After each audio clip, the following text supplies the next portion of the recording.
We're actually still moving through the community. It's starting to exit now, but I want to show you just some of the destruction to these houses as well, because as I showed you all of the destruction that these terrorists committed on foot as they bombarded and massacred this community. There were also air raids and rockets happening overhead, completely taking out buildings like this one. So it was really a mixture of everything happening on the ground and in the sky as well, completely devastating this community. Truly horrific images that we're seeing.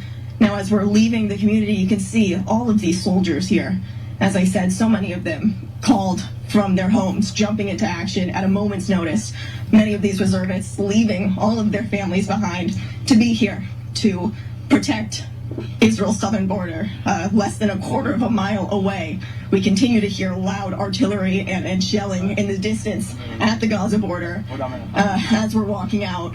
So really, all of these soldiers are doing their best to protect us, the journalists who are also out here, because they want us to see exactly what's happening and what they've been witnessing with their own eyes for these past 3 days. Many of them coming here Saturday night, and they knew that no other soldiers had been here yet, and so they kind of knew an idea of what was happening, but no one could expect that it would be like this. The horrors that I'm hearing from these soldiers, as I mentioned earlier, about 40 babies at least were taken out on gurneys. Still, right now, they're going house to house, still evacuating dead bodies, killed Israeli citizens who were killed I have to cut in. inside their home. Such a shocking, jarring statement there.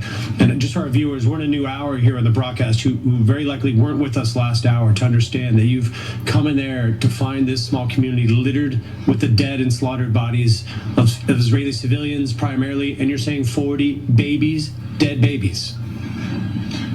That is what one of the commanders told me.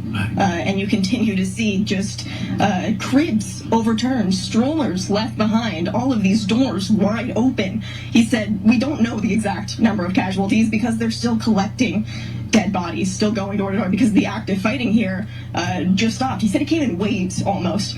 Every 20 minutes they thought, maybe, okay, I think we finally cleared all the terrorists, and then 30 minutes later another cell would emerge. So it was ongoing, and even when they thought that it had finally ended, more terrorists popped up out of nowhere, and that continues to be the scene now. It is under control now, and that's why we are allowed to come through the area. However, throughout southern Israel right now, there are still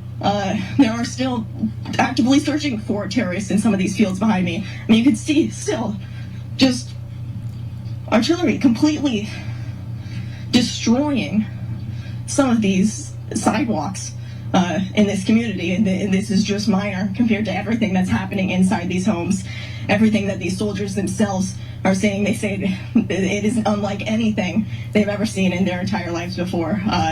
The number of bodies, the number of casualties, the number of their family members, their friends, who all live in these communities, it's truly horrific images that they've seen firsthand. And as you can see, still, you can hear those explosions overhead, still active, ongoing fighting over, as we're so close to the Gaza border right now, David.